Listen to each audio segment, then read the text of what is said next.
ಸಾಧಕರ ವೇದಿಕೆ ಕಾರ್ಯಕ್ರಮಕ್ಕೆ ಸ್ವಾಗತ ಸುಸ್ವಾಗತ. ಇವತ್ತು ಸಾಧಕರ ವೇದಿಕೆ ಕಾರ್ಯಕ್ರಮದಲ್ಲಿ ನಮ್ಮೊಂದಿಗೆ ಕೃಷ್ಣರಾಜಪೇಟೆ ತಾಲೂಕಿನ ಒಳ್ಳೆ ಒಂದಷ್ಟು ಸಾಧನೆಯ ಬಗ್ಗೆ ಮತ್ತು ಸಮಾಜ ಸೇವೆಗಳಲ್ಲಿ ತಮ್ಮನ್ನು ತಾವು ತೊಡಗಿಸಿಕೊಂಡು ರಾಜಕೀಯ ಕ್ಷೇತ್ರದಲ್ಲಿ ಒಂದಷ್ಟು ಒಳ್ಳೆಯ ಸಾಧನೆಯನ್ನು ಮಾಡಿರ್ತಕ್ಕಂಥ ನಮ್ಮ ಸಾರಂಗಿ ನಾಗಣ್ಣವರು ನಮ್ಮೊಂದಿಗಿದ್ದಾರೆ. ಅವ್ರನ್ನ ಮೊದಲನೇದಾಗಿ ಈ ಕಾರ್ಯಕ್ರಮಕ್ಕೆ ಸ್ವಾಗತ ಮಾಡ್ಕೊಳ್ಳೋಣ. ನಿಮಗೆ ಈ ಸಾಧಕರ ವೇದಿಕೆ ಕಾರ್ಯಕ್ರಮಕ್ಕೆ ಸ್ವಾಗತ. ಸ್ವಾಗತ ಸರ್, ಸ್ವಾಗತ. ನಿಮಗೂ ಸ್ವಾಗತ. ನಿಮ್ಮ ನಿಜವಾಗ್ಲೂ ಇವತ್ತು ನೀವು ಬೆಳೆದ ಬಂದ ಒಂದು ಹಾದಿಯನ್ನ ಕೇಳಿದಾಗ ಬಹುಶಃ ಒಂದು ವಿಸ್ಮಯಕರವಾದಂತ ಸಾಧನೆ, ಒಂದು ಬಡತನದಲ್ಲಿ ಹುಟ್ಟಿ ನೀವು ಇದು ಬಂದಿದೆ. ನೀವು ಯಾವ ರೀತಿ ಬೆಳೆದಾರೆ? ನಮಸ್ತೆ ಸರ್. ಆದರೂ ಮೊಟ್ಟ ಮೊದಲಿಗೆ ನಿಮ್ಮ ಎಲ್ಲ ಚಾನಲ್ನವರಿಗೂ ನನ್ನ ಮೊಟ್ಟ ಮೊದಲವರಿಗೆ ನಾವು ನಮಸ್ಕಾರಗಳನ್ನ ಹೇಳ್ತಾ, ಏಕೆಂದರೆ ನಾವು ಒಂದು ಬೆಳೆದು ಬಂದ ಹಾದಿಯಿಂದ ನಾವು ನಿಮ್ಗೆ ಹೇಳ್ಬೇಕು ಅಂದರೆ, ನಾವು ಭಾಳ ಜೀರೋಯಿಂದ ಬಂದಂಥ ಒಬ್ಬ ವ್ಯಕ್ತಿ. ಒಂದು ನಿಮಗೆಲ್ಲ ಗೊತ್ತಿರ್ಬೋದು, ನಮ್ಮ ಈ ಭಾಗದಲ್ಲಿ ಸಾವುಕಾರ ಚೆನ್ನೈನಾಲೆ ಅಂತೇಳಿ ಹೇಮಾವತಿ ಚಾನಲ್ ಬಂದಿದೆ. ನಾವು ಮೋಸ್ಟ್ಲಿ ಒಂದು 81-82ನೇ ಇಸ್ವಿನಲ್ಲಿ ಒಂದು ದಿನಕ್ಕೆ 4 ರೂಪಾಯಿ ಕೂಲಿಯನ್ನು ಕೊಡ್ತಾ ಇದ್ರು. ಆ 4 ರೂಪಾಯಿ ಕೂಲಿಯನ್ನು ತಗೊಂಡು ಆ ಮಣ್ಣು ಹೊತ್ತಿ ಆ ಜೀವನವನ್ನು ನಡೆಸ್ಕೊಂಡು ಬಂದಂಥ ಒಂದು ಬಡ ಕುಟುಂಬದ ಒಂದು ಸದಸ್ಯ ನಾನೊಬ್ಬ. ನಮ್ಮ ಊರು ಒಂದು ಚಿಕ್ಕ ಊರು, ಸಾರಂಗಿ ಗ್ರಾಮ ಅಂತೇಳಿ. ನಮ್ಮ ತಂದೆ ತಾಯಿಗೆ ಒಬ್ಬನೇ ಮಗ. ನಮ್ಮ ತಂದೆ ತಾಯಿ ಪಾಪ ನಿಧನ ಆಗ್ಬಿಟ್ರು. ಅವರಿದ್ರೆ ತುಂಬ ಇನ್ನು ಸಂತೋಷ ಪಡೋರು. ಅವರ ಆಶೀರ್ವಾದದಿಂದ, ಅವರ ಆಶೀರ್ವಾದ ಮತ್ತೆ ಭಗವಂತನ ಆಶೀರ್ವಾದ, ನಾವು ಚಿಕ್ಕದ್ರಲ್ಲಿ ಪಟ್ಟಂತ ಕಷ್ಟ, ಆ ಕಷ್ಟ ಇವತ್ತು ನಮಗೆ ಇವತ್ತು ಈ ಮಟ್ಟಿಗೆ ತಗೊಂಬಂತು. ನೀವು ಏನು ವಿದ್ಯಾಭ್ಯಾಸ? ನಮ್ದು ಸರ್ 1ನೇ ತರಗತಿಯಿಂದ SSLC ವರೆಗೆ ಮಾತ್ರ ನಾವು ಓದ್ಲಿಕ್ಕೆ ಸಾಧ್ಯ ಆಗಿತ್ತು. ನಾವು 83-84ರಲ್ಲಿ SSLC ಮುಗೀತು. ಮುಗಿದ ನಂತರ ನಮ್ಮ ಬಡತನದ ಕಾರಣದಿಂದ ನಾವು ಮುಂದೆಗೆ ವಿದ್ಯಾಭ್ಯಾಸ ಮಾಡೋಕ್ಕಾಗಲಿಲ್ಲ. ನಮ್ಮ ತಂದೆ ತಾಯಿಗಳು ಮುಂದೆ ಓದ್ಸಕ್ಕಾಗಲ್ಲಪ್ಪ, ಎಲ್ಲಾದ್ರೂ ಉದ್ಯೋಗಕ್ಕೆ ನೋಡು ಅಂದಾಗ ನಾನು 83-84ರಲ್ಲಿ SSLC ಮುಗಿಸಿ 84ನೇ ಇಸ್ವಿನಲ್ಲಿ ನಾನು ಮುಂಬೈಗೆ ಹೋಗಿ ಅಲ್ಲಿ ಒಂದು ವೃತ್ತಿಯನ್ನ ಪ್ರಾರಂಭ ಮಾಡಿದೆ. ಸರ್, ನೀವು ಮುಂಬೈಗೆ ಹೋಗಿದ್ರಲ್ಲ, ಮುಂಬೈನ ಜೀವನ ಹೇಗಿತ್ತು? ಮುಂಬೈ ಜೀವನ ಅವತ್ತು ತುಂಬಾ ಕಷ್ಟ ಸರ್. ಅವತ್ತು ಬಹಳ ತುಂಬಾ ಕಷ್ಟ. ಅವತ್ತು ನಮ್ಗೆ ಅಲ್ಲಿ ಭಾಷೆ ಬರಲ್ಲ. ಸ್ಟಾರ್ಟಿಂಗ್ ಹೋದಾಗ ಅಲ್ಲಿ ಎಲ್ಲೂ ಬೇರೆ ಕಡೆ ಕೆಲಸ ಕೊಡಲ್ಲ. ಒಂದು ಹೋಟೆಲ್ ಅಲ್ಲಿ ಕೆಲಸ ಮಾಡ್ತಾ ಇದ್ದೆ. ಹೋಟೆಲ್ ಅಲ್ಲಿ ಕ್ಲೀನ್ ಮಾಡೋಂಥ ಕೆಲಸ, ಸ್ವಲ್ಪ ಒಂದು 3 ತಿಂಗಳ ತನಕ ಸ್ವಲ್ಪ ಹಿಂದಿ ಭಾಷೆ ಕಲ್ತ ಮೇಲೆ ಸ್ವಲ್ಪ ಸಪ್ಲೈ ಮಾಡೋಂಥ ಕೆಲಸ, ಈ ತರ ತುಂಬಾ ಸಣ್ಣ ಪುಟ್ಟ ಕೆಲಸ ಮಾಡಿ ಒಂದು 3 ವರ್ಷ ಅಲ್ಲಿ ಜೀವನ ಮಾಡಿದೆ ಸರ್. 3 ವರ್ಷಗಳ ಕಾಲ ಅಲ್ಲಿ ನಾನು ಕೆಲಸ ಮಾಡಿದ್ದೆ. ಅದಾದ ನಂತರ ಬಂದು ನೀವು ಊರಿನಲ್ಲಿ ಪ್ರಾರಂಭ ಮಾಡಿದ ವೃತ್ತಿ ಏನು? ಅಲ್ಲಿಂದ ಬಂದ ನಂತರ 2000 ಇಸ್ವಿನಲ್ಲಿ ನಾನು ಮೊದಲೇ ಬಂದಿದ್ದೆ. ನಾನು 2000 ಇಸ್ವಿನಲ್ಲಿ ನಾನು ಒಂದು ಪಂಚಾಯತಿ ಮೆಂಬರ್ ಆಗಿ ನನ್ನ ಗ್ರಾಮದಲ್ಲಿ ಒಂದು ಆಯ್ಕೆಯಾಗಿ ಚುನಾವಣೆಯಲ್ಲಿ ಗೆದ್ದಿ ಒಂದು ಸಮಾಜ ಸೇವೆ ಮಾಡುವ ಮನೋಭಾವನೆ ನನಗೆ ಉಟ್ಕೊಂಡಿದ್ದೆ ಅವಾಗ 2000 ಇಸ್ವಿನಲ್ಲಿ. ಆ 2000 ಇಸ್ವಿನಲ್ಲಿ ಪಂಚಾಯತಿ ಮೆಂಬರ್ ಆಗಿ ನಾನು ಚುನಾವಣೆಗೆ ಕಾಲಿಡಬೇಕಾಗುತ್ತೆ. ನೀವು ರಾಜಕಾರಣ ಪ್ರವೇಶವನ್ನ 2000ನೇ ಇಸ್ವಿಯಲ್ಲಿ ಗ್ರಾಮ ಪಂಚಾಯತಿ ಹಂತದಿಂದ ನೀವು ಪ್ರಾರಂಭ ಮಾಡ್ತೀರಿ. ಸರ್, ನಿಮ್ಗೆ ಗ್ರಾಮ ಪಂಚಾಯತಿ ಚುನಾವಣೆಗೆ ಆಯ್ಕೆ ಆದ ನಂತರ ನಿಮಗೆ ಬಂದಂತ ರಾಜಕೀಯ ಅನುಭವಗಳಿವೆ? ಸರ್, ನಾನು ರಾಜಕಾರಣಕ್ಕೆ ಬಂದ್ಮೇಲೆ ನನಗೆ ಗೊತ್ತಾಗಿದ್ದೆ, ಈ ಮೂಲಭೂತ ಸೌಕರ್ಯಗಳನ್ನ ಜನಗಳಿಗೆ ಒದಗಿಸ್ಬೇಕು, ಜನಗಳ ಕಷ್ಟ ಸುಖಕ್ಕೆ ನಾವು ಸ್ಪಂದಿಸ್ಬೇಕು, ನಾವು ಪಟ್ಟಂತ ಕಷ್ಟ ಜನಗಳಿಗೆ ಬರಬಾರದು. ಆತರ ನಾವು ಮನಸ್ಸಿಗೆ ಇಟ್ಕೊಂಡು ನಾನು 5 ವರ್ಷಗಳ ಕಾಲ ತುಂಬಾ ಕೆಲಸ ಮಾಡ್ತಾ ಬಂದೆ. ಅವಾಗ ನಮಗೆ ತುಂಬಾ ಅನುಭವ ಆಯ್ತು ರಾಜಕಾರಣದಲ್ಲಿ. ನಾವು ಏನು ಕಟ್ಟ ಕಡೆಯ ವ್ಯಕ್ತಿಗಳು ಒಂದು ಸಿಗೋಂತ ಸರ್ಕಾರದಿಂದ ಸಿಗೋಂತ ಸವಲತ್ತುಗಳನ್ನ ಅವ್ರಿಗೆ ತಲುಪಿಸ್ಬೇಕು ಅಂತ ಹೇಳಿ ನನಗೆ ಅವಾಗ ಮನಸ್ಸು ತುಂಬಿಕೊಂಡು ನಾನು ಅವಾಗ ರಾಜಕಾರಣ ಪ್ರವೇಶ ಮಾಡಿ ಸಮಾಜ ಸೇವೆ ಮಾಡುವ ಕೆಲಸವನ್ನ ಸ್ಟಾರ್ಟ್ ಮಾಡಿದೆ. ಸಮಾಜ ಸೇವೆ. ಸರ್, ಆಮೇಲೆ ಮತ್ತೆ ನಿಮ್ಗೆ ಇನ್ನೊಂದು ಹೆಸರು ಕರೀತಾರೆ, ಮೊಟ್ಟೆ ನಾಗಣ್ಣ ಅಂತ. ಈ ಹೆಸರು ಬರ್ಲಿಕ್ಕೆ ಕಾರಣ ಏನು ಸರ್? ಹೌದು ಸರ್, ಅದೇ ನಾನು ಒಂದ್ ಕಡೆ ರಾಜಕಾರಣ, ಅದ್ರಲ್ಲೇನು ನಾವು ದುಡ್ಡು ಮಾಡಕ್ಕೇನು ಆಗಲ್ಲ, ಅದು ಸಮಾಜ ಸೇವೆ ಮಾತ್ರ. ಬಟ್ ನಮ್ಮ ವೈಯಕ್ತಿಕ ಜೀವನಕ್ಕೆ ಬೇರೆ ತರ ನಾನು ಇಲಾಖೆ ಹಸುಗಳು ಸಾಕುವುದು, ಅದರಲ್ಲಿ ಅವಾಗೆಲ್ಲ 4 ರೂಪಾಯಿ ಲೀಟರ್ 4 ರೂಪಾಯಿ ಇತ್ತು, 4-5 ರೂಪಾಯಿ ಅಷ್ಟೇನೆ ಹಾಲು. ಅದ್ರಲ್ಲಿ ಏನು ಮೇಂಟೈನ್ ಸಂಸಾರ ಸಾಕ್ಲಿಕ್ಕೆ ಆಯ್ತಿರ್ಲಿಲ್ಲ. ಆಗ ಯಾರೋ ನಿಮ್ ತರ ಒಬ್ರು ಸ್ನೇಹಿತರು ನಮ್ಗೆ ಸಿಕ್ಕಿ ಇದೊಂದು ಮೊಟ್ಟೆ ವ್ಯಾಪಾರ ಸ್ಟಾರ್ಟ್ ಮಾಡಿ, ಆ ಮೊಟ್ಟೆ ವ್ಯಾಪಾರ ಏನ್ ಇಡೀ ತಾಲೂಕಿನಲ್ಲಿ ಎಲ್ಲಾ ಗ್ರಾಮಕ್ಕೆ ಹೋಗಿ ಮನೆಗೆ ಬೀದಿಗೆ ಹೋಗಿ ಮೊಟ್ಟೆ ವ್ಯಾಪಾರವನ್ನು ಮಾಡಿದೆ. ಆ ಒಂದು ಮೊಟ್ಟೆ ವ್ಯಾಪಾರದ ಹಿನ್ನೆಲೆಯಲ್ಲಿ ತುಂಬಾ ಜನ ಪರಿಚಯ ಆಯ್ತು. ಮತ್ತೆ ನಾವು ಸಂಸಾರದಲ್ಲಿ ಸ್ವಲ್ಪ ಮುಂದೆ ಬರ್ಲಿಕ್ಕೆ ಅನುಕೂಲ ಆಯ್ತು. ಸರಿ ಆಯ್ತು. ಇವಾಗ ನೀವು ಒಂದಷ್ಟು ರಾಜಕಾರಣವನ್ನೇ ಜಾಸ್ತಿ ಅವಲಂಬಿಸ್ಕೊಂಡಿದ್ದೀರಿ. ಈ ತಾಲೂಕಿನಲ್ಲಿ ಒಂದಷ್ಟು ಒಳ್ಳೆ ಹೆಸರು ಇದೆ. ಬಹುಶಃ ಇವತ್ತು ಪಕ್ಷ ಅಧಿಕಾರದಲ್ಲಿ ಇಲ್ಲದೇ ಇದ್ದಂತ ಸಮಯದಲ್ಲಿ ನಿಮಗೆ ಈ ಕೃಷ್ಣರಾಜಪೇಟೆ ಕ್ಷೇತ್ರದಲ್ಲಿ ಬಿಜೆಪಿ ತಾಲೂಕು ಅಧ್ಯಕ್ಷರಾಗಿ ಒಂದಷ್ಟು ಹೆಸರು ಇದೆ.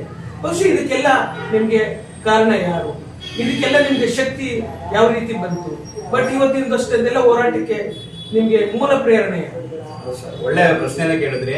ನಾವಿವತ್ತು ಈ ಮಟ್ಟಿಗೆ ಬರ್ಲಿಕ್ಕೆ ಕಾರಣ ನಮ್ಮ ತಾಲೂಕಿನ ಹೆಮ್ಮೆಯ ಪುತ್ರ ಮಾಜಿ ಸಚಿವರಾದ ನಾರಾಯಣಗೌಡರ ಕಾರಣ. ಈ ನಾರಾಯಣಗೌಡರ ಅವಧಿನಲ್ಲಿ ಅವ್ರ ಜೊತೆಯಲ್ಲಿ ಕೆಲಸ ಮಾಡ್ತಾ ಬರ್ಬೇಕಾದ್ರೆ ಅವರು ನನ್ನನ್ನ ಗುರುತಿಸಿ ಈ ಒಂದು ಹಿಂದುಳಿದ ವರ್ಗ ಹುಡುಗ ಇಷ್ಟೊಂದು ಮಟ್ಟಿಗೆ ಕೆಲಸ ಮಾಡ್ತಾರೆ ಅಂತ ಹೇಳಿ ನನಗೆ ಒಂದು ಹುದ್ದೆಯನ್ನು ಕೊಡ್ತಾ ಬಂದ್ರು. ಫಸ್ಟ್ ಸ್ಟಾರ್ಟಿಂಗ್ ಅಲ್ಲಿ OBC ಹಿಂದುಳಿದ ವರ್ಗದ ಒಂದು ಕಾರ್ಯಕ್ರಮ ಒಂದು ಹುದ್ದೆಯನ್ನು ಕೊಟ್ಟರು ಬಿಜೆಪಿನಲ್ಲಿ. ಅದನ್ನ 3 ವರ್ಷಗಳ ಕಾಲ ಬಹಳ ಒಳ್ಳೆ ಶ್ರದ್ಧೆಯಿಂದ ತಾಲೂಕಿನಲ್ಲಿ ಕೆಲಸ ಮಾಡಿದೆ. ಆ ಒಂದು ಶ್ರದ್ಧೆನ ಮಾಡಿದಂತ ಒಂದು ಕೆಲಸವನ್ನ ಮೆಚ್ಚಿ ಈಗ ಜನರಲ್ ಮಂಡಲದ ಅಧ್ಯಕ್ಷರಾಗಿ ಈ ಒಂದು ವಿಸ್ತಾರಕವಾಗಿ ನಮ್ಮ ಕೊಟ್ಟರು. ಅದೇ ಇದಕ್ಕೆಲ್ಲ ಕಾರಣ ನಮ್ಮ ಮಾಜಿ ಸಚಿವರ ನಾರಾಯಣಗೌಡರು ನನಗೆ ಬೆನ್ನೆಲುಬು ಅಂತ ಹೇಳ್ತೀನಿ ಸರ್. ರಾಜಕಾರಣದಲ್ಲಿ ನಿಮಗೆ ಪ್ರೇರಣೆ ಮತ್ತು ಗುರುಗಳು ನಾರಾಯಣಗೌಡರು. ಬಹುಶಃ ಈಗ ನಿಮ್ಗೆ ಮತ್ತೆ 2ನೇ ಟರ್ಮ್ ಕೂಡ ನಿಮ್ಗೆ ಅವಕಾಶ ಸಿಕ್ಕಿದೆ. ಬಹುಶಃ ಈಗ ನೀವು ಏನನ್ನ ಜನರಲ್ಲಿ ಈಗ ಒಂದಷ್ಟು ಸಂಘಟನೆ ಮಾಡಿದ್ದೀರಿ, ತಾಲೂಕಲ್ಲಿ ಎಲ್ಲ ಇದು ಮಾಡಿದ್ದೀರಿ. ನಿಮ್ಗೆ ಆದಂತ ಒಂದು ಅನುಭವಗಳೇನು? ಈ ಪಕ್ಷಗಳ ಸಂಘಟನೆ ಮಾಡೋದ್ರಿಂದ ಏನೆಲ್ಲ ಬದಲಾವಣೆಗಳನ್ನು ತರಬಹುದು? ಈಗ ಪ್ರಧಾನಿ ನರೇಂದ್ರ ಮೋದಿ ಅವರ ಕಾರ್ಯಗಳು, ಚಟುವಟಿಕೆಗಳು, ಇವೆಲ್ಲದ್ರಿಂದ ನಿಮ್ಗೆ ಯಾವ ತರ ಪ್ರೇರಣೆ? ಖಂಡಿತ ಸರ್. ನಾನು ಯಾಕೆಂದ್ರೆ ನಾನು ಈ ಒಂದು ಹಿಂದಿನ OBC ಅಧ್ಯಕ್ಷನಾಗಿ ಕೆಲಸ ಮಾಡಿದಾಗ ಅನುಭವ, ಜೊತೆಗೆ ಈಗ ಜನರಲ್ ಆಗಿ ಒಂದು 3 ವರ್ಷ ಮಾಡಿದ ಅನುಭವ, ಎರಡೂ ಅನುಭವ ನಾವು ತೆಗೆದುಕೊಂಡಾಗ ನಾವು ಬಡತನ ರೇಖೆಯಿಂದ ಕಡಿಮೆ ಇದ್ದಂತ ಜನಗಳನ್ನ ನೋಡಿ ಅವ್ರನ್ನ ಒಂದು ಮೇಲ್ಮಟ್ಟಕ್ಕೆ ತರಬೇಕು, ಒಂದು ಬೂತ್ ಮಟ್ಟದಲ್ಲಿ ಕೆಲಸ ಮಾಡ್ಬೇಕು, ಆತರ ಹೇಳಿ ನಮ್ಗೆ ಬಹಳ ಇದು ಬಂತು. ಬಟ್ ನಮ್ಗೆ ಕೊಟ್ಟಂತ ಹುದ್ದೆಗೆ ನಾವು ಮೋಸ ಮಾಡ್ಬಾರ್ದು ಸರ್. ನಾವು ಕೊಟ್ಟಂತ ಅಧಿಕಾರವನ್ನ ಒಂದು ಒಳ್ಳೆ ದೃಷ್ಟಿಯಿಂದ ಇವತ್ತವರೆಗೆ ನೋಡಿ, ನಾನು ಅಧ್ಯಕ್ಷ ಆದ್ಮೇಲೆ 1,000-1,500 ಹೆಚ್ಚಿನ ಒಂದು ಕೇಸ್ಗಳಲ್ಲಿ ಪೊಲೀಸ್ ಸ್ಟೇಷನ್ ಇರ್ಬೋದು ಹೋಗಿ ನಾನು ಅವ್ರ ರಾಜಿ ಮಾಡಿಸಿ, ಅವ್ರು ಯಾವುದೇ ದುಡ್ಡು ಖರ್ಚಾಗ್ದಂಗೆ ಅವ್ರನ್ನ ರಾಜಿ ಮಾಡಿಸಿ ಮನೆ ಕಳ್ಸಿಕೊಡುವಂತ ಬುದ್ಧಿ ಹೇಳಿ ಮನೆ ಕಳ್ಸಿಕೊಡುವಂತ ಕೆಲಸವನ್ನ ನಾನು ತುಂಬಾ ಮಾಡಿದ್ದೀನಿ. ಆದ್ರೆ ಈಗ ನೀವು ಕಾರ್ಯಕರ್ತರಾಗ್ಬೋದು, ಯಾರಾದ್ರೂ ಅವ್ರ ಸಮಸ್ಯೆ ತೊಂದರೆಗಳು ಅಂತ ಬಂದಾಗ ಠಾಣೆಗಳಿಗೆ ಹೋಗಿ ಅವ್ರ ಸಮಸ್ಯೆಗಳನ್ನ ಸಾಲ್ವ್ ಮಾಡಿರೋದ್ರಿಂದ, ಮತ್ತೆ ಅವ್ರದ್ದು ಯಾವ್ದೋ ಒಂದು ಸಮಸ್ಯೆ ಮಾಡ್ಕೊಂಡು ಬಂದಾಗ ನೀವು ಖುದ್ದು ಹೋಗಿ ಅವ್ರ ಜೊತೆಗೆ ಸೇರಿರ್ತಕ್ಕಂಥದ್ದಿರ್ಬೋದು, ಅವ್ರಿಗೆ ಧೈರ್ಯ ಹೇಳಿರ್ತಕ್ಕಂಥದ್ದಿರ್ಬೋದು, ಇದೆಲ್ಲವೂ ಕೂಡ ನಿಮ್ಗೆ ಸಂಘಟನೆಗೆ ಒಂದಷ್ಟು ಶಕ್ತಿ ಜಾಸ್ತಿ ಆಗಿದೆ. ಹೌದು ಸರ್.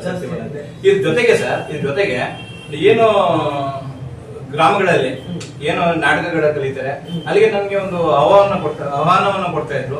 ಸರ್ ನೀವು ಬರ್ಲೇಬೇಕು, ಖಂಡಿತ ನೀವು ತಾಲೂಕು ಅಧ್ಯಕ್ಷರಾಗಿದ್ದೀರಿ ಅಂತ.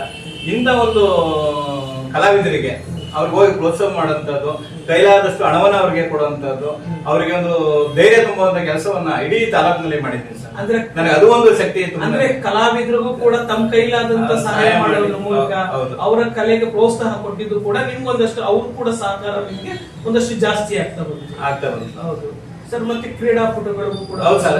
ಕ್ರೀಡಾಪಟುಗಳಿಗೆ ಮತ್ತೆ ಯಾರ ಗ್ರಾಮದಲ್ಲಿ ಹುಷಾರಿಲ್ಲ ಅಂದವ್ರಿಗೆ, ತುಂಬಾ ಜಾಸ್ತಿ ಹುಷಾರಿಲ್ಲ ಅಂದವ್ರಿಗೆ ಅವ್ರಿಗೆ ಆಸ್ಪತ್ರೆ ಕಳ್ಸಂತ ಆಗ್ಬೋದು. ಒಂದು ಹೆಚ್ಚು ಕಡಿಮೆ ಸರ್ ಒಂದು 50 ಡೆಲಿವರಿಗಳನ್ನ ಹೆಣ್ಮಕ್ಳಿಗೆ ಇಲ್ಲಿ ಆಗದೆ ಇರೋಂತ ಒಂದು ಸಂದರ್ಭದಲ್ಲಿ ಮಂಡ್ಯಕ್ಕೆ ಮತ್ತೆ ಮೈಸೂರಿಗೆ ಅವ್ರಿಗೆಲ್ಲ ನನ್ನ ಖರ್ಚಿಂದಾನೆ ಅವ್ರಿಗೆ ಕಳಿಸಿ ಅವ್ರಿಗೆ ₹1 ಖರ್ಚು ಮಾಡಿಸ್ತೇನೆ, ಅಲ್ಲಿಂದ ವಾಪಸ್ ಮನೆ ಕರ್ಕೊಬರೋ ನಾನು ನೋಡ್ಕೊಂಡಿದ್ದೀನಿ ಸರ್. ಅದೊಂದು ಪುಣ್ಯದ ಕೆಲಸ ನಾನು ಖಂಡಿತ ನಾನು ಮಾಡಿದ್ದೀನಿ. ಅದು ಸರ್ ಈಗ ನೀವು ಈ ತರದ್ದೆಲ್ಲ ಒಂದು ಕೆಲಸವನ್ನ ಮಾಡ್ತಿದ್ದೀರಿ, ಬಟ್ ನಿಮಗೆ ಇಂಥ ಕೆಲಸ ಮಾಡ್ಬೇಕಾದ್ರೆ ಪ್ರಮುಖವಾಗಿ ಕುಟುಂಬದ ಸಹಕಾರ ಇರ್ಬೇಕಲ್ಲ? ಹೌದು ಸರ್. ಇಂಥದಕ್ಕೆಲ್ಲ ನಿಮ್ಗೆ ಕುಟುಂಬದ ಸಹಕಾರ ಇದೆಯಾ ಸರ್? ಖಂಡಿತ ಸರ್, ಖಂಡಿತ. ಯಾಕೆಂದ್ರೆ ನಮ್ಮ ಕುಟುಂಬದಲ್ಲಿ ನಮ್ಗೆ 2 ಗಂಡು ಮಕ್ಕಳು ಸರ್. ಅವ್ರಿಗೆ ಮದುವೆ ಮಾಡಿದೀನಿ. ಅವ್ರಿಗೆ ಜೀವನ ರೂಪಿಸಕ್ಕೆ ನಾವ್ ಏನ್ ಬೇಕೋ, ತೆಂಗಿನ ಮರ ಇರ್ಬೋದು, ಅವ್ರಿಗೆ ದುಡಿಮೆ ಮಾಡ್ಲಿಕ್ಕೆ ಒಂದು ಟ್ರಾಕ್ಟರ್ ಇರ್ಬೋದು, ಆತರ ಎಲ್ಲ ಅವ್ರಿಗೆ ವ್ಯವಸ್ಥೆ ಮಾಡ್ಕೊಟ್ಟಿದೀನಿ. ಅವ್ರಿಗೆ ಆ ಒಂದು ಉದ್ದೇಶದಲ್ಲಿ ಅವರು ಜೀವನ ಅವ್ರು ಮಾಡ್ಕೊಂತಾರೆ. ಬಟ್ ನನ್ನನ್ನ ಪ್ರಿಯ ಕೊಟ್ಟಿದ್ದಾರೆ ಸರ್. ನಾನು ಇವತ್ತು ಇಷ್ಟೆಲ್ಲ ಮಾಡ್ಬೇಕಂದ್ರೆ ನನ್ನ ಕುಟುಂಬದವ್ರಿಗೆ ಮೊದಲಾಗಿ ಅವ್ರಿಗೆ ನಾನು ಕೃತಜ್ಞತೆ ಸಲ್ಲಿಸಬೇಕು. ಯಾಕೆಂದ್ರೆ ನಾನು ಬೆಳಿಗ್ಗೆ 7 ಗಂಟೆ ಬಂದ್ರೆ ನಾವು ಹೋಗೋದು ರಾತ್ರಿ ಮನೆಗೆ 9 ಗಂಟೆ 10 ಗಂಟೆ ರಾತ್ರಿ ಮನೆಗೆ ಹೋಗೋದು. ಅದರಿಂದ ನನಗೆ ಪೂರಾ ಸಹಕಾರ ನಮ್ಮ ಕುಟುಂಬದವ್ರು ಕೊಟ್ಟರು. ಇಲ್ಲ ಅಂದ್ರೆ ನಾನು ಮನೆಯಲ್ಲೂ ನೋಡ್ಕೊಂಡು ಇಲ್ಲಿ ಕೆಲಸ ಮಾಡಕ್ ಆಯ್ತಿರ್ಲಿಲ್ಲ. ಅವ್ರು ನನಗೆ ಫ್ರೀ ಬಿಟ್ಟಿರೋದ್ರಿಂದ ಇಡೀ ತಾಲೂಕಲ್ಲಿ ಓಡಾಡುವಂತ ಕೆಲಸ, ಒಂದು ಸಮಾಜಮುಖಿ ಕೆಲಸಗಳನ್ನ ಮಾಡ್ಲಿಕ್ಕೆ ಅನುಕೂಲ ಆಗಿದೆ ಸರ್. ಅದರಿಂದ ನಾನು ಮೊದಲಿಗೆ ಅವರಿಗೆ ಕುಟುಂಬದವರೆಗೂ ನಾನು ಕೃತಜ್ಞತೆ ತಿಳಿಸ್ತೀನಿ. ನಿಮ್ಮ ಜೊತೆ ಸಾಕಾರ ಕೊಟ್ಟಿರೋದು ಭೂಮಿ ಅಂತ ಹೇಳಿ, ಚಿಕ್ಕ ಮಗ ಪ್ರವೀಣ್ ಕುಮಾರ್, ಮತ್ತೆ ಚಿಕ್ಕ ಸೊಸೆ ಚೈತ್ರ ಅಂತ ಹೇಳಿ, ಇಬ್ರು ಮೊಮ್ಮಕ್ಳಿದ್ದಾರೆ. ಎಲ್ಲರ ಸಹಕಾರ ಇದೆ ಸರ್, ಎಲ್ಲರ ಸಹಕಾರ ಇದೆ. ಖಂಡಿತ ಅವ್ರ ಸಹಕಾರ ಇರೋದ್ರಿಂದ ನಾನು ಇಷ್ಟೊಂದು ಕೆಲಸ ಮಾಡ್ಲಿಕ್ಕೆ ನಮ್ದೆಲ್ಲ ಒಟ್ಟು ಕುಟುಂಬದಲ್ಲಿರೋದ್ರಿಂದ ನಾನು ಈ ತರ ಸಮಾಜ ಸೇವೆ ಮಾಡ್ಲಿಕ್ಕೆ ನನಗೆ ಈಗ ಯಾಕೆ ಅಂತಂದ್ರೆ ಕೆಲವೊಂದು ಟೈಮಲ್ಲಿ ರಾಜಕಾರಣ ಮಾಡುವಾಗ ತಾನು ಮನೆಗೆ ಮಾರಿ ಊರಿಗೆ ಹೋಗ್ತಾರೆ ಅನ್ನುವಂಥದ್ದು ಪರಿಸ್ಥಿತಿ ಬಂದ್ಬಿಡುತ್ತೆ. ಕೆಲವೊಂದಷ್ಟು ಜನರಲ್ಲಿ ನೀರಪ್ಪ ಅನ್ನುವಂತ ಒಂದೊಂದಷ್ಟು ಭಾವನೆಗಳಿರುತ್ತೆ. ಬಟ್ ಬಹುಶಃ ಇವತ್ತೆಲ್ಲ ನಿಮ್ ಕುಟುಂಬ ನಿಮ್ ಜೊತೆಲಿ ನಿಂತು ಸಹಕಾರ ಕೊಟ್ಟು ನೀವು ಹೋಗಿ ಸಮಾಜದಲ್ಲಿ ಸೇವೆ ಮಾಡಿ ಅನ್ನುವಂಥದ್ದಕ್ಕೆ ನಿಮ್ಗೆ ಖುಷಿ ಕೊಡ್ತಾ ಇರೋದ್ರಿಂದ ಬಹುಶಃ ನಿಮ್ಗೆ ಒಳ್ಳೆಯ ಫೀಲ್ಡ್ ಅಲ್ಲಿ ಕೆಲಸ ಮಾಡ್ಲಿಕ್ಕೆ ಸಹಕಾರ ಆಗ್ತೈತೆ. ಈಗ ಅದೇ ತರ ಕೆ.ಸಿ. ನಾರಾಯಣಗೌಡರು ನಿಮ್ಮ ಜೊತೆಗೆ ಮಾರ್ಗದರ್ಶನ ಕೊಟ್ಟು ನಿಮ್ಮ ಜೊತೆಯಲ್ಲಿ ನಿಮ್ಮನ್ನ ಒಂದಷ್ಟು ಬೆಳವಣಿಗೆ ಮಾಡ್ತಾ ಇರೋದು ಕೂಡ ಒಂದಷ್ಟು ಈ ಕ್ಷೇತ್ರದಲ್ಲಿ ಒಂದು ಒಳ್ಳೆ ಕೆಲಸ ಮಾಡ್ಲಿಕ್ಕೆ ನಿಮ್ಗೆ ಶಕ್ತಿ ಬಂದಿದೆ. ಖಂಡಿತ ಸರ್. ಇವತ್ತು ನಾನು ಇಷ್ಟೊಂದು ಕೆಲಸ ಮಾಡ್ತಾ ಇದ್ರೆ ಸರ್, ನಮ್ ಬೆನ್ನಿಂದೆ ನಮ್ ನಾರಾಯಣಗೌಡರು ಏನು ಓದ್ಸಲ 1800 ಕೋಟಿ ತಂದು ನಮ್ಮ ತಾಲೂಕಲ್ಲಿ ಕೆಲಸ ಮಾಡೋದು, ಅದೇ ನಮ್ಗೆ ಶಕ್ತಿ ಇದೆ ಸರ್. ಎಲ್ಲಾದ್ರೂ ಹೇಳ್ಕೊಂಡು ಕೆಲಸ ಮಾಡ್ಬೋದು. ನಾವು ಬಿಜೆಪಿ ತಾಲೂಕು ಅಧ್ಯಕ್ಷರಾಗಿ ನಮ್ಮ ಸಚಿವರು ಮಾಡಿರುವಂತ ಕೆಲಸಗಳನ್ನ ನಾನು ಯಾವ ಊರು ಹೋದ್ರು ಘಂಟಾಘೋಷವಾಗಿ ಮಾತಾಡಿ ಅವ್ರ ಹೆಸರು ಹಿಡ್ಕೊಂಡೆ ನಾನು ಕೆಲಸ ಮಾಡೋಕೆ ಬಹಳ ಅನುಕೂಲ ಇದೆ ಸರ್. ಅದರಿಂದ ಅವ್ರ ಹೆಸರು ಹೇಳಿ ನಾನು ತಾಲೂಕಲ್ಲೆಲ್ಲ ಓಡಾಡ್ಕೊಂಡು ಕೆಲಸ ಮಾಡ್ತಾ ಇದ್ದೀನಿ ಸರ್. ಬಹುಶಃ ನನಗೆ ನಿಮ್ಗೆ ಇಷ್ಟೊಂದೆಲ್ಲ ಸಮಾಜದಲ್ಲಿ ಒಂದಷ್ಟು ಕೆಲಸ ಮಾಡಿದ್ರಿ, ನಾರಾಯಣಗೌಡರಿಂದ ಒಂದು ಹೆಸರು ಮಾಡಿದ್ರಿ, ಎಲ್ಲ ಮಾಡಿದ್ರಿ. ಬಹುಶಃ ನಾರಾಯಣಗೌಡರು ಮುಂದಿನ ಒಂದು ಚುನಾವಣೆಯಲ್ಲಿ ಅವರಿಗೆ ಗೆಲುವಿನ ಏನಾದ್ರು ಒಂದಷ್ಟು ವರ್ಕ್ ಮಾಡುವಂತ ನಮ್ಗೆ ಈಗಿನ ವಾತಾವರಣ ಖಂಡಿತ ಸರ್, ಖಂಡಿತ. ಮುಂದೆ ಬರುವ 2028 ಚುನಾವಣೆಯಲ್ಲಿ ನಾರಾಯಣಗೌಡರು ಗೆಲ್ಲೋದ್ರಲ್ಲಿ ಅನುಮಾನನೇ ಇಲ್ಲ ಸರ್. ಖಂಡಿತ ಗೆದ್ದೇ ಗೆಲ್ತಾರೆ. ಯಾಕಂದ್ರೆ ಈಗ ಯಾವ ಊರಿಗೆ ಹೋದ್ರು ಅವ್ರು ಮಾಡಿರುವಂತ ಕೆಲಸಗಳೇ ಇವತ್ತು ಎದ್ದು ಕಾಣ್ತಾ ಇದೆ ಇವತ್ತು. ಅದರಿಂದ ಇವತ್ತು ಅವ್ರಿಗೋಸ್ಕರ, ಅವರ ಒಂದು ಗೆಲುವಿನಗೋಸ್ಕರ ನಾವು ಇವತ್ತು ಬೂತ್ ಮಟ್ಟದಲ್ಲಿ ಇಳಿದು ಕೆಲಸ ಮಾಡ್ತಾ ಇದೀವಿ ಇವತ್ತು. ಅದ್ರ ಸುಳ್ಳು ಹೇಳಂತದೇನಲ್ಲ, ಏನ್ ಕೆಲಸ ಮಾಡಿದ್ರೆ ಅದನ್ನ ಜನರು ತಲುಪಿಸಿದ್ರೆ ಸಾಕು ಸರ್. ಈಗ ಜನ ಅರ್ಥ ಮಾಡ್ಕೊಂಡಿದ್ರೆ ಜನರುಗಳೇ ಹೇಳ್ತಾ ಇದ್ದಾರೆ ಇವತ್ತು. ನೆಕ್ಸ್ಟ್ 2028ಕ್ಕೆ ನಾರಾಯಣಗೌಡ್ರೆ ಬರ್ಬೇಕು. ಈಗ ಏನ್ ತಾಲೂಕಲ್ಲಿ ಎಷ್ಟೋ ಕೆಲಸಗಳು ಉಳಿದಿವಲ್ಲ ಸರ್, ಈಗ ನಾರಾಯಣಗೌಡರು ಬಂದ್ರೆ ಮುಂದಿನ ಕೆಲಸಗಳು ಆಗೋದಿಲ್ಲ. ನೆಕ್ಸ್ಟ್ 28 ಮೇಲೆ ಸ್ಟಾರ್ಟ್ ಆಯ್ತವೆ ನೋಡಿರ್ಬೇಕಲ್ಲ. ಮುಂದಿನ ದಿನಗಳಲ್ಲಿ 2028 ಏನು ಆಯ್ಕೆಯಾಗಿ ಬರ್ತಾರೆ, ಆಮೇಲೆ ಏನ್ ಉಳಿದಿರೋ ಕೆಲಸಗಳು ಮುಂದಿನ ದಿನಗಳೆಲ್ಲ ಪ್ರಾರಂಭ ಆಗ್ತಾ ಬರ್ತವೆ. ಬಟ್ ಜನಗಳು ಬಹಳ ಸೌಖ್ಯದಿಂದ ಇರ್ತಾರೆ ಅಂತ ಹೇಳಕ್ಕೆ. ಅಂದ್ರೆ ಈ ಕ್ಷೇತ್ರಕ್ಕೆ ನಾರಾಯಣಗೌಡರ ಆಯ್ಕೆಯಿಂದ ಉಳಿದ ಕಾಮಗಾರಿಗಳು ಪ್ರಾರಂಭ ಆಗುತ್ತೆ, ಮತ್ತೆ ಈ ತಾಲೂಕು ಅಭಿವೃದ್ಧಿಗೆ ಒಂದು ಅವಕಾಶ ಆಗುತ್ತೆ ಅನ್ನುವಂಥದ್ದು ನಿಮ್ಮ ಅಭಿಪ್ರಾಯ? ಖಂಡಿತ ಸರ್, ಅವಕಾಶ ಆಗುತ್ತೆ ಸರ್. ಓಕೆ. ಮತ್ತೆ ಇನ್ನೊಂದು ಏನು ಅಂತಂದ್ರೆ, ನೀವು ಒಂದು ನಿಮ್ಮ ಸಮಾಜದ ಒಂದು ಕೋಆಪರೇಟಿವ್ ಸೊಸೈಟಿ ಮಾಡಿಕೊಂಡು ಜನರಿಗೆ ಒಂದಷ್ಟು ಅವ್ರ ಕಷ್ಟಕ್ಕೆ ಒಂದಷ್ಟು ಲೋನ್ ಕೊಡಿಸೋ ಮುಖಾಂತರ ನೀವು ಅದರ ಅಧ್ಯಕ್ಷರಾಗಿ ಒಂದಷ್ಟು ಅದನ್ನ ಕಟ್ಟಲಿಕ್ಕೆ ಪಟ್ಟಂತ ಶ್ರಮ, ಬಟ್ ಈಗಿರ್ತಕ್ಕಂಥ ನಿಮ್ಮ ಸಂತೋಷ, ಅದರ ಶ್ರಮದ ಹಿಂದ್ಗಡೆ ಒಂದಷ್ಟು ಫಲವೂ ಕೂಡ ಇರುತ್ತೆ. ಅದ್ರ ಬಗ್ಗೆ ಹೌದು ಸರ್, ನೀವು ಕೇಳಿದ್ದು ಇನ್ನೊಂದು ನನಗೆ ಒಂದು ಟರ್ನ್ ಓವರ್ ಪಾಯಿಂಟ್. ಅದು ನನಗೆ ನನ್ನ ಬದುಕಿನ ಒಂದು ತಿರುವು ಅಂತ ಹೇಳ್ಬೋದು. ನಾನು ನನ್ನ ಸಮಾಜದಲ್ಲಿ ಬರೀ ಅಧ್ಯಕ್ಷರಾಗಿ ನನಗೆ ಆಯ್ಕೆ ಮಾಡಿದ್ರು ಸರ್. ವರ್ಷಕ್ಕೊಂದ್ಸಲ ಬರೀ ಕ್ಯಾಲೆಂಡರ್ ಬಿಡುಗಡೆ ಮಾಡೋದು ಮತ್ತೆ ಮನೆಗೆ ಹೋಗೋದು, ಇಷ್ಟೇ ನಾವು ಮಾಡ್ಕೊಬತ್ತಾ, ಇಲ್ಲಿಂದ ಅದೇ ಮಾಡ್ಕೊಬತ್ತಾ ಇದ್ದು. ಬಟ್ ನನ್ಗಾದ್ರೂ ಒಂದು ಒಳ್ಳೇದು, ಏನು ಇಡೀ ಒಂದು ವರ್ಷದಲ್ಲಿ ಒಂದ್ಸಲ ನಮ್ಮ ಸಮಾಜದವ್ರಿಗೆ ಒಂದು ಅಂಗಡಿಗೆ ಹೋಗಿ 1 kg ಸಕ್ಕರೆ ತಗೊಂಡ್ರು ಅಂಗಡಿಯವ್ರು ಕೊಡ್ತಾರೆ ಕ್ಯಾಲೆಂಡರ್. ಅದ್ರಲ್ಲಿ ಏನ್ ದೊಡ್ಡ ವಿಷಯ ಅಲ್ಲ. ಇವತ್ತಿನ ಇದ್ರಲ್ಲಿ ಏನಾದ್ರೂ ಒಂದು ಅವ್ರಿಗೆ ಕೊಡುಗೆ ಕೊಡ್ಬೇಕಲ್ಲ, ನಾನು ಅಧ್ಯಕ್ಷನಾಗಿ ಒಂದು ಕೊಡುಗೆ ಕೊಡ್ಬೇಕಂತ ಹೇಳಿ ನಾನು ತುಂಬಾ ಮನಸ್ಸಲ್ಲಿ ಇಟ್ಕೊಂಡೆ. ನಾನು ತುಂಬಾ ನಿಮ್ಮಂತ ವ್ಯಕ್ತಿಗಳಿಗೆ ಕೇಳ್ತಾ ಹೋದೆ, ನಾವ್ ಏನ್ ಮಾಡ್ಬೋದು ಸಮಾಜದಲ್ಲಿ ಅಂತ ಹೇಳಿ. ಅವಾಗ ನಿಮ್ಮಂತರ ನನಗೆ ಐಡಿಯಾ ಕೊಟ್ರು, ಸರಿ ಇದರ ಒಂದು ಸೊಸೈಟಿ ಮಾಡಿದ್ರೆ ಆ ಸೊಸೈಟಿ ಮುಖಾಂತರ ಅವ್ರಿಗೆ ಲೋನ್ ಕೊಡ್ಬೋದು, ಮತ್ತೆ ಅವ್ರಿಗೆ ಸ್ವಲ್ಪ ಆರ್ಥಿಕವಾಗಿ ಮುಂದೆ ತರ್ಬೋದು, ಅವ್ರಿಗೆ ಏನಾದ್ರು ಬಿಸ್ನೆಸ್ ಡೆವಲಪ್ಮೆಂಟ್ ಆಗ್ಬೋದು ಈ ಸಂಘದಿಂದ ಅಂತ ಹೇಳಿ ನಮ್ಗೆ ಒಂದು ಐಡಿಯಾ ಕೊಟ್ರು ಸರ್. ತುಂಬಾ ಕಷ್ಟಪಟ್ಟು ಸರ್ ಮೊಟ್ಟೆ ವ್ಯಾಪಾರ ಮಾಡ್ತಾ ಇದ್ದೆ. ಆ ಮೊಟ್ಟೆ ಗಾಡಿ ಒಳಗಡೆ ಆ ಫಾರಮ್ಗಳೆಲ್ಲ ಇಟ್ಕೊಂಡು ಇಡೀ 345 ಹಳ್ಳಿ ಸುತ್ತಾ ಇದೆ ಸರ್. ನಿಜ ಒಂದು ಯಾರಾದ್ರೂ ಒಂದು ಸೇರ್ ಕೊಡ್ತಾರೆ ಅಂದ್ರೆ ಆ ಸೇರ್ ಹಾಸ್ಗಳಿಗೆ ಮೊಟ್ಟೆ ವ್ಯಾಪಾರನೇ ಮಾಡ್ತಾ ಇರ್ಲಿಲ್ಲ, ಸುತ್ತಲೇ ಸುಮ್ಮನೆ ಒಂದು ಸೇರ್ಗೋಸ್ಕರ. ಆ ಒಂದು ತುಂಬಾ 6 ತಿಂಗಳು ತುಂಬಾ ಕಷ್ಟಪಟ್ಟೆ ಸರ್. ಅದೊಂದು 450 ಸೇರ್ ಕಲೆಕ್ಷನ್ ಮಾಡ್ಬೇಕಂದ್ರೆ ಒಂದು 6 ತಿಂಗಳೇ ಹಿಡಿತು ನಮ್ಗೆ. ತುಂಬಾ ಕಷ್ಟ. ಒಂದ್ ಸೇರ್ ಕೊಡ್ಬೇಕಾದ್ರೆ ನಮ್ಗೆ ಕೇಳ್ತಾ ಇದ್ರು, ಏನ್ ಗ್ಯಾರಂಟಿ, ನಾವು 1000 ರೂಪಾಯಿ ದುಡ್ಡು ಕೇಳ್ತಾ ಇದ್ದೀರಾ ಸೇರ್ಗೆ, ಈ ದುಡ್ಡಿಗೆ ಏನ್ ಗ್ಯಾರಂಟಿ ಅಂತ ಕೇಳ್ತಾ ಇದ್ರು. ಅವ್ರಿಗೆ ತುಂಬಾ ನಾನು ಧೈರ್ಯ ಕೊಡ್ತಾ ಇದ್ದೆ, ನೋಡಿ ನಮ್ದು ಸಾರಂಗಿ, ನಾನು ಏನಾದ್ರೂ ಬ್ಯಾಂಕ್ ಅಲ್ಲಿ ಪ್ರಾಬ್ಲಮ್ ಆದ್ರೆ ನಮ್ಮ ಮನೆ ಹತ್ರ ಬನ್ನಿ, ನನ್ ದುಡ್ಡು ಸೇರ್ ದುಡ್ಡು ವಾಪಸ್ ಕೊಡ್ತೀನಿ ಅಂತ ಧೈರ್ಯ ಹೇಳಿ ಅದನ್ನ ಸೇರ್ ಹಾಸ್ಕೊಂಡೆ. ತುಂಬಾ ಕಷ್ಟ ಆಯ್ತು ಸರ್. ಆ ಕಷ್ಟದ ಹಿಂದ್ಗಡೆ ಆ ಭಗವಂತ ಇವತ್ತು ಒಳ್ಳೆ ಒಂದು ಸುಖನ ನೆಮ್ಮದಿನ ಕೊಟ್ಟ. ಯಾಕೆಂದ್ರೆ ಈ ಒಂದು 450 ಶೇರ್ಗಳನ್ನ ಒಗ್ಗೂಡಿಸೋದ್ರ ಮುಖಾಂತರ ಒಂದು ನಮ್ಮ ಗಾಣಿಗರ ಸೌಹಾರ್ದ ಅಂತ ಹೇಳಿ ಓಪನ್ ಮಾಡ್ಲಿಕ್ಕೆ ಒಂದು ಅವಕಾಶ ಆಯ್ತು. ಆ ಅವಕಾಶ ಆದ್ಮೇಲೆ ಈಗ 5 ನಿಮಿಷದಲ್ಲಿ ಸರ್ ಒಬ್ಬ ವ್ಯಕ್ತಿ ಲೋನ್ಗೆ ಅಂತ ಬಂದ್ರೆ 5 ನಿಮಿಷದಲ್ಲಿ 50,000 ರೂಪಾಯಿ ಲೋನ್ ಕೊಡುವಂತ ಒಂದು ಕೆಲಸವನ್ನ ನಾವು ನಮ್ಮ ಸೊಸೈಟಿಯಲ್ಲಿ ಮಾಡಿದ್ವಿ. ಖುಷಿ ಇದೆ ಸರ್. ಇವತ್ತು ನಾವು ಬಂದು ಸಾಲ ತಗೊಂಡಿದ್ರೆ ಖುಷಿ ಐತೆ. ಇವತ್ತು ನಮ್ಮ ಬ್ಯಾಂಕ್ ಇವತ್ತು 90 ಲಕ್ಷ ಬ್ಯಾಂಕ್ ಟರ್ನ್ ಓವರ್ ಇದೆ ಸರ್. 90 ಲಕ್ಷ 6 ವರ್ಷಕ್ಕೆ 90 ಲಕ್ಷ ಕಟ್ತಾ ಇದಾರೆ ಸರ್. ಕೆಲವರು ಅರ್ಥ ಮಾಡ್ಕೊಂತ ಇಲ್ಲ. ತುಂಬಾ ಏನೋ ಅವ್ರಿಗೆ ಬಡತನೂ ಇರ್ಬೋದು, ಏನೋ ಕಷ್ಟ ಇರ್ಬೋದು, ಇಲ್ಲ ಕೆಲವರು ಏನೋ ಸಾಲ ತಗೋಬಿಟ್ಟಿದೀವಿ ಮನ್ನಾ ಆಗ್ಬಿಡ್ತಾ ಅನ್ನೋ ಉದ್ದೇಶದಲ್ಲಿ ತಪ್ಪು ತಿಳುವಳಿಕೆಯನ್ನ ಕಟ್ತಾ ಇಲ್ಲ. ದಯಮಾಡಿ ಇವರ ಚಾನಲ್ ಮುಖಾಂತರ ಹೇಳ್ತಾ ಇದೀನಿ, ಇದೆಲ್ಲ ನಿಮ್ ದುಡ್ಡು, ಯಾವುದೇ ಸಾಲ ಮನ್ನಾ ಆಗೋದಿಲ್ಲ ಇದ್ರಲ್ಲಿ. ಆತರ ಬ್ಯಾಲೆನ್ಸ್ ಉಳ್ಕೊಂಡಿರೋರು ದಯಮಾಡಿ ವಾಪಸ್ ಕಟ್ಟಿ ಇನ್ನೊಬ್ರಿಗೆ ಅನುಕೂಲ ಆಗುತ್ತೆ. ಅದು ಇದು ದೊಡ್ಡ ಮಟ್ಟದಲ್ಲಿ ಬ್ಯಾಂಕ್ ಬೆಳೆಸೋಣ. ಒಂದು ಸಣ್ಣ ಉದಾಹರಣೆ ಕೊಡ್ತೀನಿ ಸರ್. ಇಷ್ಟು ದೊಡ್ಡ ಬ್ಯಾಂಕ್ಗಳಿದಾವಲ್ಲ, SBI ಇರ್ಬೋದು, ಬ್ಯಾಂಕ್ ಆಫ್ ಬರೋಡಾ ಇರ್ಬೋದು, ನ್ಯಾಷನಲ್ ಬ್ಯಾಂಕ್ಗಳಿದಾವಲ್ಲ, ಹೋಗಿ ಒಂದು 20,000 ಸಾಲ ತಗೊಂಡು ನೋಡೋಣ ಸರ್. ನೀವು RTC ಕೊಡ್ಬೇಕು, ನಿಮ್ಮ ಎಲ್ಲ ಕಡೆ NDCC ಸೈನಾಸ್ಕ ಬರ್ಬೇಕು, ಮತ್ತೆ ನಿಮ್ ಸಾಕ್ಷಿಗಳು ಕೊಡ್ಬೇಕು. ಕಮ್ಮಿ ಅಂದ್ರೆ 3 ತಿಂಗಳು 4 ತಿಂಗಳು ಅಳಿಸ್ತಾರೆ ಸರ್. ನೋಡಿ, ಇದು ಒಂದು ಸತ್ಯಾಂಶ, ನಾನು ಏನು ಸುಳ್ಳು ಹೇಳ್ತಾ ಇಲ್ಲ. ಅದೇ ನಮ್ಮ ಸೊಸೈಟಿಯಲ್ಲಿ ಒಂದು ಶೇರ್ದಾರ ಆಗಿದೆ ಸರ್. 5 ನಿಮಿಷದಲ್ಲಿ ಸರ್, ಬಹಳ ಈಸಿಯಾಗಿ. ಆಮೇಲೆ ನನ್ನ ಒಂದು ಕನಸು ಇದೆ ಸರ್, 1 ಕೋಟಿ ನಮ್ಮ ಬ್ಯಾಂಕ್ ಟರ್ನ್ ಓವರ್ ಆದ ತಕ್ಷಣನೇ ಒಬ್ಬ ಸದಸ್ಯನಿಗೆ 5 ಲಕ್ಷದವ್ರು ಕೊಡ್ಬೇಕು. 5 ನಿಮಿಷದಲ್ಲಿ ತಗೊಂಡೋಗ್ಬೇಕು. 5 ಲಕ್ಷ ಸಾಲ 5 ನಿಮಿಷದಲ್ಲಿ ಅವ್ರಿಗೆ ರಿಲೀಸ್ ಮಾಡ್ಬೇಕು. ಅದನ್ನ ನನ್ನ ಕಣ್ಣ ನೋಡ್ಬೇಕು ಅಂತ ನನಗೆ ತುಂಬಾ ಆಸೆ ಸರ್. ಆತರ ಸಮಾಜ ಸೇವೆ ಮಾಡಕ್ಕೆ ನನಗೆ ತುಂಬಾ ಇಷ್ಟ. ಖಂಡಿತ ನಿರಡವ್ರೆ, ಬಹಳ ನಿಮ್ಮ ಒಂದಷ್ಟು ಜರ್ನಿ ಕೇಳಿದಾಗ ನಮ್ಗೆ ಬಹಳ ಖುಷಿ ಆಗುತ್ತೆ. ಬಹುಶಃ ಈ ಸಾಧಕರ ವೇದಿಕೆಯ ಮುಖಾಂತರ ನಾವು ಈ ಕಾರ್ಯಕ್ರಮ ಮಾಡ್ತಾ ಇರ್ತಕ್ಕಂಥದ್ದು ನಿಮ್ಮಂತವರ ಒಂದು ಕಷ್ಟ ಸುಖ ಸಾಧನೆ ಹಾದಿಗೆ ಏನೆಲ್ಲ ಹೋಗ್ಬೇಕು ಅನ್ನೋದನ್ನ ಈ ಕಾರ್ಯಕ್ರಮದ ಮುಖಾಂತರ ಯುವ ಪೀಳಿಗೆಗೆ ಒಂದಷ್ಟು ಪ್ರೇರಣೆಯನ್ನಾಗಿ ಕೊಡಬೇಕು. ಬಟ್ ನೀವು ಬಂದಂತ ದಾರಿ ಯಾರೋ ಒಬ್ರು ಅಷ್ಟೊಂದು ಸುಲಭವಾಗಿ ಬೆಳಿಲಿಕ್ಕೆ ಆಗೋದಿಲ್ಲ. ಆ ಬೆಳೆಯೋ ಹಿಂದೆ ಇರ್ತಕ್ಕಂಥ ಕಷ್ಟಗಳೇನಿದೆ ಅದೆಲ್ಲವೂ ಕೂಡ ಒಂದಷ್ಟು ಶ್ರಮಗಳಿರುತ್ತೆ. ಆ ಶ್ರಮಕ್ಕೆ ಮುಂದೆ ಸಿಗ್ತಾ ಇರ್ತಕ್ಕಂಥ ಫಲ ನೋಡಿ ಖುಷಿ ಪಡ್ಲಿಕ್ಕೂ ಆಗೋದಿಲ್ಲ. ಹಿಂದೆ ನಡೆದು ಬಂದಂತ ಶ್ರಮನೂ ಕೂಡ ನಾವು ಯೋಚನೆ ಮಾಡ್ಬೇಕಾಗುತ್ತೆ. ಬಹುಶಃ ಈಗ ನನಗೆ ಇನ್ನೊಂದು ಲಾಸ್ಟ್ ಪ್ರಶ್ನೆಯ ಕುತೂಹಲನ ನಾನು ಕಾಣಿಸಿತ್ತು. ನಾಗಣ್ಣವರು ಬಂಗಾರನ ಬಟ್ ಡ್ರೆಸ್ ಕೋಡ್ ನ ಬಹಳ ಅದ್ಭುತವಾಗಿ ಇದ್ ಮಾಡ್ತಾ ಇದ್ದಾರೆ ಅನ್ನೋ ಮಾತು.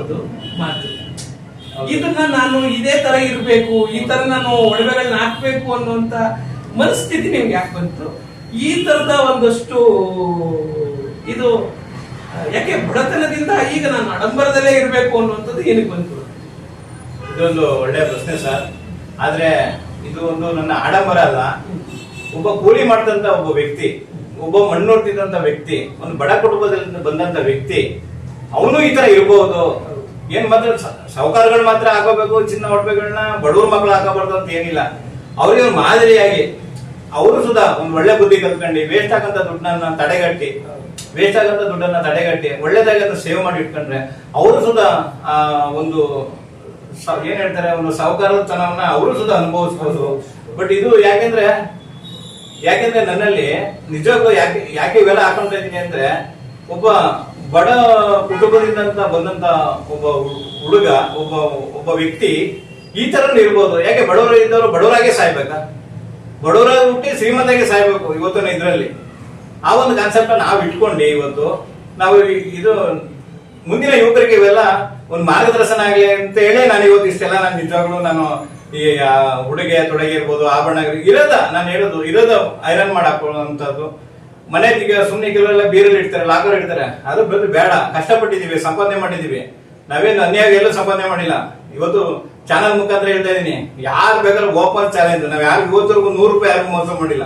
100 ರೂಪಾಯಿ ನಾವ್ ಇಷ್ಟೆಲ್ಲ 1,100,000 ಕೇಸ್ಗಳನ್ನ ನಾನು ಹೋಗಿ ಸ್ಟೇಷನ್ ಅಲ್ಲಿ ನ್ಯಾಯ ಮಾಡಿದೀನಿ. ಯಾರಾದ್ರೂ 1 ರೂಪಾಯಿ ಅರ್ಧ ಟೀ ಕುಡಿದಿಲ್ಲ, ನಾನೇ ಅವ್ರಿಗೆ ಕುಡಿಸಿ ಪಾಪ ಅವ್ರ ಖರ್ಚಿಗೆಲ್ಲ ಕಾಸು ಕೊಟ್ಟು ಬಂದಿದ್ದೀನಿ. ಈ ತರ ಒಂದು ಒಳ್ಳೆ ಇದು ಇಟ್ಕೊಂಡಾಗ ಭಗವಂತ ಮುಂದೆ ಬರುವಂತ ಯುವಕರಲ್ಲೂ ಸದಾ ಅವರು ಇಂತ ಒಂದು ಅಳವಡಿಸ್ಕೊಂಡಾಗ ಅವ್ರಿಗೂ ಸದಾ ಇವೆಲ್ಲ ನಮ್ ತರ ಮೇಲ್ ಬರ್ಲಿಕ್ಕೆ ಸಾಧ್ಯ. ಅವರು ಆಡಂಬರವಾಗಿ ಅವರು ಚೆನ್ನಾಗಿರ್ಲಿ ಅನ್ನೋದೇ ನನ್ನ ನೋಡಿ ಅವರು ಕಲೀಲಿ ಅಂತಾನೆ ನನ್ನ ಇವೆಲ್ಲ ಉಡುಗೆ ತೊಡುಗೆಗಳೆಲ್ಲ ನಾನು ಇಟ್ಕೊಂಡಿರೋದು. ಇವೆಲ್ಲ ಬಹಳ ಸುದೀರ್ಘವಾಗಿ ಕೂತ್ಕೊಂಡು ತುಂಬಾ ಒಳ್ಳೆಯ ಪಾಯಿಂಟ್ಸ್ ಗಳು ಕೂಡ ಹೇಳಿದ್ರಿ. ಬಡವನಾಗಿ ಸಾಯಬಾರದು, ನಾವು ದುಡ್ದಂತದನ್ನ ಕೆಟ್ಟದಕ್ಕೆ ಬಳಸದೆ ಆ ಹಣವನ್ನೇ ಒಳ್ಳೆದಕ್ಕೆ ಬಳಸ್ಕೊಂಡು ಅದರಲ್ಲೇ ನಾವು ಸಮಾಜದಲ್ಲಿ ಯಾವ ತರ ಬದುಕಬಹುದು, ಯಾವ ತರ ನಾವು ಇರ್ಬೋದು ಅನ್ನುವಂಥದ್ದು ಇರ್ಬೋದು. ಅದಕ್ಕಿಂತ ಇನ್ನೊಂದು ಧ್ವನಿ ಹೇಳಿದ್ರಿ, ಯಾರಿಗೂ ಮೋಸ ಮಾಡದೆ ಶ್ರಮದಿಂದ, ನಿಷ್ಠೆಯಿಂದ, ಪ್ರಾಮಾಣಿಕತೆಯಿಂದ ಕೆಲಸ ಮಾಡಿದ್ರೆ ಯಾರಿಗೂ ಎದುರುವಂತ ಅವಶ್ಯಕತೆ ಇಲ್ಲದೆ ಮುಂದೆ ಮಾದರಿಯ ವ್ಯಕ್ತಿಯಾಗಿ ಬದುಕಲಿಕ್ಕೆ ಸಾಧ್ಯ ಆಗತ್ತೆ. ನಾನು ಇವತ್ತುವರೆಗೂ ಕೂಡ ಕೊಡುವಂತ ಕೆಲಸವನ್ನ ಮಾಡಿದ್ದೀನಿ ಹೊರತು ಬೇಡುವಂತ ಕೆಲಸ ಮಾಡಿಲ್ಲ, ಮತ್ತೆ ಯಾರಿಗೂ ಮೋಸ ಮಾಡುವಂತ ಕೆಲಸ ಮಾಡಿಲ್ಲ ಅನ್ನುವಂತ ವಿಷಯವನ್ನ ಹೇಳಿದ್ರಿ.